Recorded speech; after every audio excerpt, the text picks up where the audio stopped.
Right, after a few days of bad weather and other things interrupting me, I can finally get on and do some planting today. This lot, look at it, it's all been munched. I'm not going to bother with these. The onions are okay. Some of the brassicas have been thoroughly munched. And this courgette gave me the big courgette, so I think I'll take it out now because it's starting to go. Don't think I'll get much more from this. But these other ones still producing, so I'm going to keep those. The chard that I put in for baby leaves, most of them are okay. A couple have been nibbled, and the strawberries are still coming through. These are the ever-bearing ones. They've got that, and they've got runners as well, so I need to get these sorted out. The tomatoes are just about done because I think they've got a touch of blight on them, so I think I'll take them out now. There's a few that are still producing, but they're coming to the end anyway, so I'm going to get rid of them, take them out. This chrysalis is still going gangbusters, producing like crazy, just doing well now. A bit of bindweed on it, but that's to be expected. But yeah, it's still going, so I'm pretty pleased with that. This bed needs a good clear out. I'll leave these chicory. Don't think this kohlrabi is going to do much now. It's still got nice young leaves coming through, but I think it's had it. But this chicory is doing okay, so I'll clear this bed out. Overwintering beetroot's doing okay. I will plant the purslane and garlic in this bed. I'm still going through the task of cleaning up all these pots that were in the Anderson's shelter, cleaning them up and sorting them. I mean, it's a long and tedious job, but it's got to be done. And once it's done, I can clear out some of these pots that I don't need, and I'll have a load of nice clean pots. I think I'll have a lifetime supply. So I've got these hardneck garlic, and I've got this other garlic. So these are going to go in the bath with the winter purslane. These are going to go in the brick coal frame. Right, more clippings have arrived this morning, and they're good full of leaves. I can feel the heat coming off this, so this is great for compost, and there's a fair bit of it, a few wheelbarrow loads, so that's going to be the first job this morning. Right, today I'm going to do some planting of some winter veg and put in the garlic. Some of the veg should have gone in earlier, but with the weather and other things I didn't get around to it, and the slugs have got to it. My kale has gone, my winter kale. I mean, interesting. This is all on the net, so it's not the pigeons, it's definitely the slugs. All the kale has gone, and the corn salad they haven't touched. All the baby kale has gone. They haven't touched the mustard, surprisingly. These courgettes are still going. I mean, they're still producing courgettes, so I'm not going to take them out, but they are taking up a bit of space. They're sort of trailing, so what I'll do is, rather than them taking up that space, I'll get them to come up this way, and then I've got a little bit of space, and I've got parsley that I've planted behind them. That seems to have done alright. And same with this one. Bring this back up a bit, and then I can plant in between them. But thanks to the slugs, I've got less to plant now. They've had a bit of a go at some of this stuff, but I think I'll be alright. It's been better protected, and for some reason the cage seems to have fared better than the stuff out here. I mean, the slugs this shouldn't be a deterrent to slugs, but the brassicas in here have done better, or survived better. Right, this bath in the corner has got corn salad and winter purslane in it, and I'm going to put garlic in between these, interplanted, because the garlic will come up and grow about this much and sit through the winter, and I'll be able to pick these through the winter. They'll be gone by sort of February, March, and then the garlic can have the whole bath to itself. So I've got 3 of these. I'm going to put those in, so they'll go here, here, here, so they'll be in between these. And I've got some other garlic. I'm going to put a row of this garlic right at the back of this brick coal frame. I've still got a few chicory in here. Well, these ones I'm not going to actually take the whole thing off.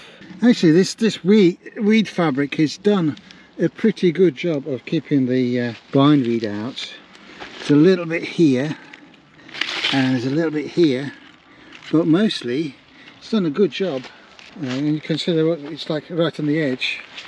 It's all over the place, and it used to be very prolific here, but it's put a stop to that, so that's good. I'm pleased with it. And planting it is pretty simple. Just make a hole, nice deep hole, and drop the garlic in. That's the bottom, that's the top, that's it. And then I'll cover these up when I've done them all. Then I know where I put them, and then I'll cover them up and give them a little water. Yes, the winter cat is back, because it's getting cold now. Today I've got a lot of odd jobs to do. Nothing particularly interesting, but I'll outline them anyway.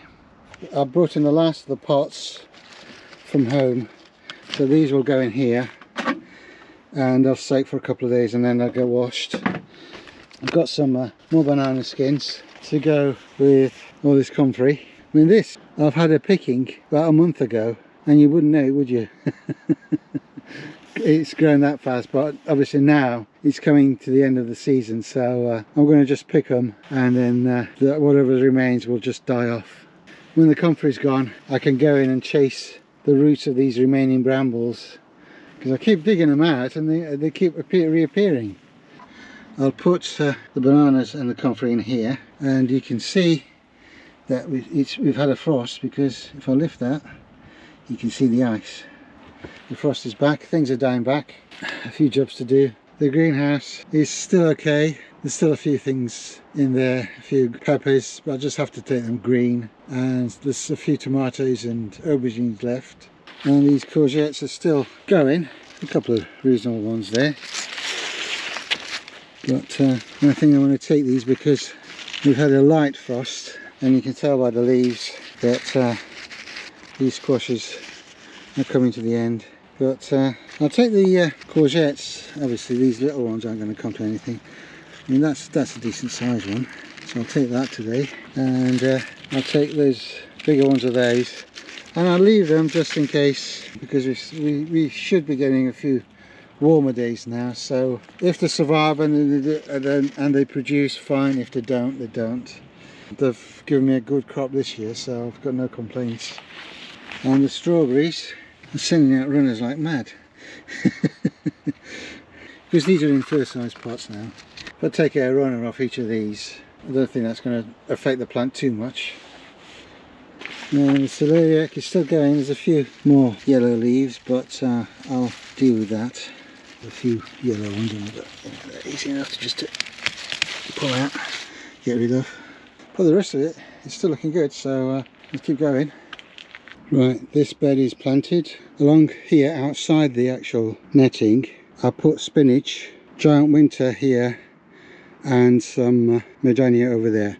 And I put some medania in the netted area, just in case this stuff gets eaten. I've got a little bit there. So onions interplanted with other stuff. The Saint Chou is at this end, and the North Holland Blood Red is at that end. We've got a couple of rows of Mizuna. Then we've got some spinach and more Mizuna. And this was a chard that was here already, so I've left that. And obviously the parsley is still going, so I've left that. A couple of big kales that I put in. And on this side of the bar, more Mizuna and another big kale. And then mustard, green in snow. So we've got some rows of that.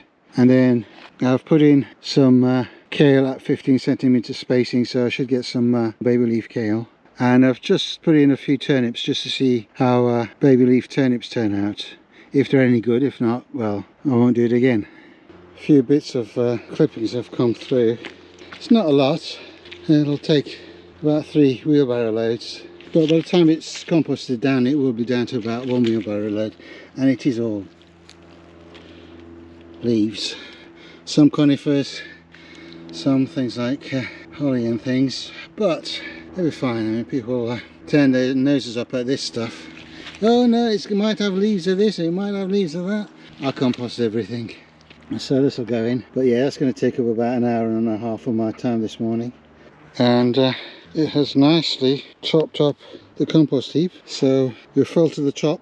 Obviously that will go down over the winter. But yeah, we'll have a good bit of compost. Now there's bits of privet and things that I put in last year, so they need to be fished out.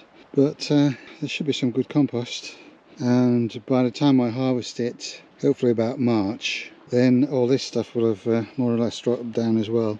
And I will sift all of this and rebuild this compost bay, because it was only temporary and it is starting to, you can see, it's only held on by little bits of metal, and it's done the job it was supposed to do, which was to hold this temporarily. And it will hold it till March, and then I will build a proper compost bay here. Well, it's going to be multiple compost bins where they sort of tumble from one to the next. So you start with this one and then you turn it and turn it and turn it and end up with fine finished compost at the end of it.